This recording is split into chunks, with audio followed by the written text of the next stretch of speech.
ẹ máa dúpẹ́ fọ́lọ́run bẹ́ẹ̀ bá ṣe wá ń dúpẹ́ fọ́lọ́run Ọlọ́run ní ṣàdéhùn kó má múṣẹ o torí pé kí ni innal izzata lillahi jami'an gbogbo condition tó bá wù kó wà pátápátá ọpẹ́ ni kò lọ máa dá tọrọ Ọlọ́run lónìí gbogbo agbára òun ló lè yí gbà padà Ọlọ́run àwọn gbólóhùn kálímà la ilaha illallah sayyidina Muhammad rasulullah sallallahu ta'ala alayhi wa sallam la ilaha illallah sayyidina Muhammad rasulullah sallallahu ta'ala alayhi wa sallam la ilaha illallah sayyidina Muhammad rasulullah sallallahu ta'ala alayhi wa sallam ọpẹ́ ní kẹ́jẹ́ ká lọ máa ẹ jẹ́ ká máa dúpẹ́ fọ́lọ́run ẹ ká máa dúpẹ́ fọ́lọ́run ó dẹ̀ ti ṣàdéhùn kan fún wa pé kí ni man yaf'alullahu bi'asabikum in shakartum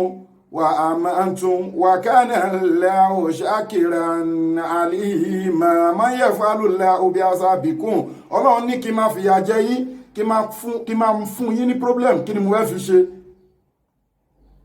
ìṣàkárí tún tẹ bá ti ń dúpẹ́ fún mi wà á mọ́ tún tẹ̀sí nígbàgbọ́ sẹ́mi Ọlọ́run ọba wà káàní Allahu ṣákìrà àlìmà èmi Ọlọ́run ọba gan máa tún máa dá ọpẹ́ padà fún yín màmá èyí tó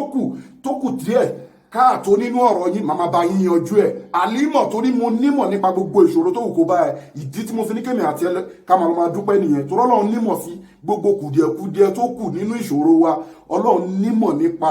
ìṣòro ẹnìkọ̀ọ̀kan wa ọpẹ́ nìkan yẹ ká máa dú. Massalamu wa ila liqa'i.